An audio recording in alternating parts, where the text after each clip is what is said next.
Seleucus का युद्ध जो मुख्य रूप से जो मिलता है, सेल्यूकस का युद्ध जो मिलता है वो मुख्य रूप से ये युद्ध संबंधित है मौर्य साम्राज्य से। किससे संबंधित है? मौर्य साम्राज्य से संबंधित है। इसको थोड़ा फास्ट लिख लो ताकि मैं इसको क्लियर कर दूं, इसमें थोड़ा डिटेल से बताऊंगा। मौर्य वंश के राजा थे चंद्रगुप्त मौर्य। कौन थे? चंद्रगुप्त मौर्य। और दूसरे जो यूनान के जो शासक थे सेल्यूकस निक्टेयर। सेल्यूकस निक्टेयर, सेल्यूकस निक्टेयर, ठीक है। कहते हैं कि चंद्रगुप्त मौर्य ने इस सेल्यूकस निक्टेयर पर आक्रमण किया और भारत की जनता को मकदुनियाई दास्ता से मुक्त करवाया था। किसको मुक्त करवाया था? भारतीयों को। मकदुनियाई दास्ता से मुक्त करवाया था सबसे पहले भारतीयों को। कहते हैं कि ये जो मुख्य रूप से युद्ध हुआ था वो युद्ध हुआ था 305 ईसा पूर्व। सीधा शॉर्ट ट्रिक में अगर याद कर रखना है तो चंद्रगुप्त मौर्य ने सेल्यूकस निक्टेयर से क्या की? 3-5 की। क्या की? 3-5 की, जिसके कारण इन दोनों के मध्य क्या हो गया?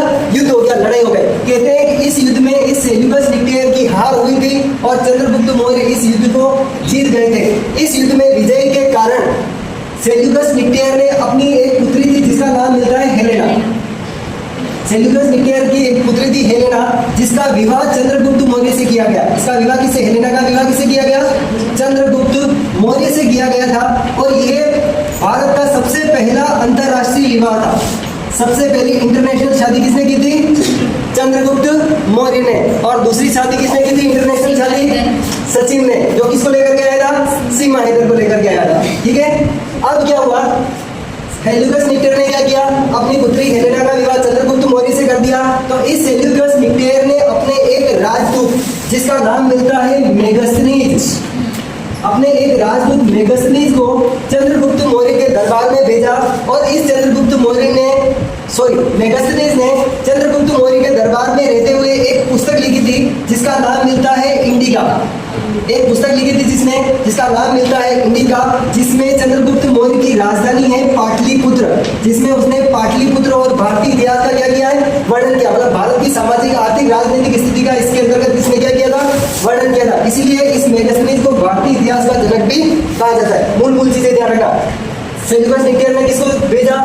अपना राजदूत मेगस्थनीज को। मेगस्थनीज राज चंद्रगुप्त मौर्य के दरबार में, जहां रहते हुए इसने एक पुस्तक लिखी थी इंडिका, ठीक है। और इंडिका में किसका उल्लेख मिलता है? चंद्रगुप्त मौर्य की राजधानी पाटलिपुत्र। किसका?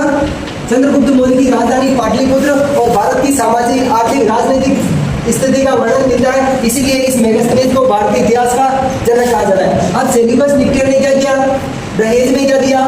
मेगस्थनीज अपने एक राजदूत को दहेज में दिया। तो जिसके बदले चंद्रगुप्त मौर्य ने सेल्यूकस निक्टेयर को 100 हाथी उपहार स्वरूप दिए थे। क्या दिए थे? 100 हाथी उपहार स्वरूप दिए। ससुर जी आपने ढाईचे में मुझे क्या दी? राजदूत, वो भी मेगस्थनीज, ठीक है। जिसके बदले में आपको क्या दे रहा हूँ? 100 हाथी उपहार स्वरूप दे रहा हूँ। ये सेल्यूकस का युद्ध है। और ये युद्ध मुख्य रूप से चंद्रगुप्त मौर्य के राज्य की राजधानी का मुख्य रूप से स्त्रोत रहा, ठीक है। सेल्यूकस का युद्ध रहा है, मौर्य साम्राज्य का युद्ध है। चंद्रगुप्त मौर्य ने 3-5 की थी किससे? सेल्यूकस निक्टेयर से, जिसके कारण दोनों के मध्य युद्ध हुआ था। और चंद्रगुप्त मौर्य ने भारत की जनता को मकदुनियाई दास्ता से क्या किया था? मुक्त करवाया था। फिर इस सेल्यूकस निक्टेयर ने अपनी पुत्री हेलेना का विवाह किससे करवा दिया? चंद्रगुप्त मौर्य से। ये भारत का सबसे पहला अंतरराष्ट्रीय विवाह था, ठीक है। फिर दूसरा, सेल्यूकस निक्टेयर ने अपने राजदूत मेगस्थनीज को चंद्रगुप्त मौर्य के दरबार में भेजा, जिसने यहाँ रहते हुए एक पुस्तक लिखी थी जिसका नाम मिलता है इंडिका, जिसमें चंद्रगुप्त मौर्य की राजधानी पाटलिपुत्र की जानकारी भी मिलती है और भारत की सामाजिक, आर्थिक स्थिति की जानकारी भी मिलती है। और इसी सेल्यूकस निक्टेयर को चंद्रगुप्त मौर्य ने 100 हाथी उपहार स्वरूप दिए थे। ये मौर्य साम्राज्य का सबसे बड़ा स्रोत है, सबसे बड़ी जानकारी है।